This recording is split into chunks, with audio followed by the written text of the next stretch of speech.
最近我已经被刷屏到不行，上的时候建议大家用这种很密的刷子，需要把甜实妆感才会最好。珠光粉这个东西啊，粉质做到再细，如果你底妆上的厚的话，都是会显毛孔的，这是一个通病，所以大家注意一下底妆轻薄度的问题。这块遮过的地方，它会变得特别白净，对吧？它的压油光效果，我觉得是立竿见影的。眼周的话，你就可以用这种粉饼刷了，可以稍微上的薄一点，要提亮的都加强一下。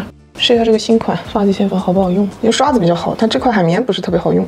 今天是一个比较随手，然后又很日常的妆面，所以我们选的眼影盘也是要这种特别大地的纯哑光的那种，把眉毛下缘这片全部带白它。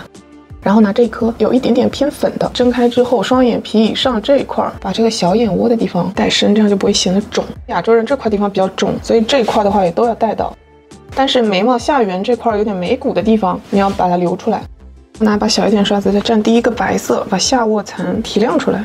再取这个颜色，高出双眼皮一点点的位置就够了。这次的眼影就是平铺，最适合我们亚洲人，也最适合日常妆。同样的颜色去把卧蚕先给框出来，前窄后宽的这种，后半段不要去包它，甚至还能拿 CT 的粉饼扫浅一点，卧蚕开放式的感觉。取这个深色的眼线色，这步很重要啊，是改眼型的一步。从眼头开始，先把下面这块包住，到了瞳孔外侧之后，可以适当的往下拉，延伸出去一点，从最细，然后慢慢的变宽一点点，紧贴下睫毛根部画，它才能挤压出来很大颗的卧蚕感，然后你会觉得你眼睛变得特别圆。干净的刷子扫扫匀，不要扫到卧蚕的地方。这里画大了之后，你这边要跟上，贴紧睫毛根部的上方，慢慢向上变大。到了眼尾这块地方的眼线往上挪一点点，这个位置拉长，这样才有放大眼睛的效果。眼线也不用拉太长，有点腾空的，看一下这两边的区别。然后拿支黑色的眼线液笔去强调一下上眼尾黑色的上缘，在刚刚拉眼影的往前一点点的地方，这样才会眼尾有虚的感觉。这一块给提亮一点，让它有发散出去的感觉。这整一块都是空白的，显得眼睛圆圆大。拿遮瑕笔把刚刚眼线底下这一条框一下，这样会显得卧蚕更干净。这样上下一挤压的话，就会显得非常之立体。这个卧蚕你天生就这么大一颗，夹个鸡毛线。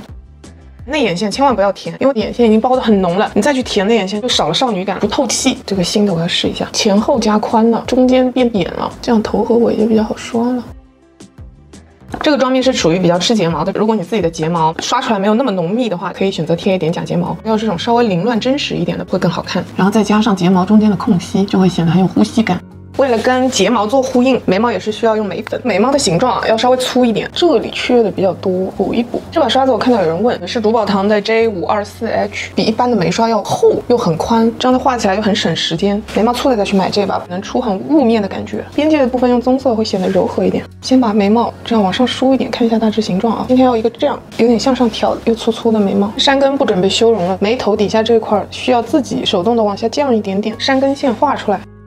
把眉峰底下的眉毛这样提上去，眼睛上方的位置会比较开阔一点。眉尾我今天不想要太根根分明，这一颗脸笑起来，苹果肌在最上方的地方，这块扫面中很好看。鼻子底下像我们这种中挺长的是必要的，就是千万不能扫的那种步骤。鼻梁中间也来一点，因为今天的修容基本不用上。当你五官的毛流感画的比较浓重，然后腮红又是很居中的时候，注意力都会在比较浓郁的地方，所以反而旁边的留白是更好看的。像我一样脸长的也稍微缩一缩，跟这个妆面短脸会更显幼态一点。然后发际线周围啊带一点这个腮红，太阳穴的位置，因为定妆粉饼比较白，那这块地方就可以用腮红的颜色稍微压一压。好，我先去呲个米粉了，有点哦。